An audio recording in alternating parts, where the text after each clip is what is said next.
sa simbahang ito, ako humiling sa mahal na Poong Nazareno na sana ibigay niya sa akin ang lalaking makakasama ko habang buhay. After 4 years, nandito tayo ngayon. Ikaw ang panghabang buhay ko. Mahal na mahal kita.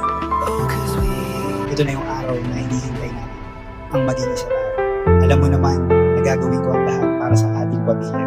Pinapangako ko sa iyo at pinangako ko din kay Mama Bob na aalagaan at mamahalin kita habang buhay sa hirap at ginhawa.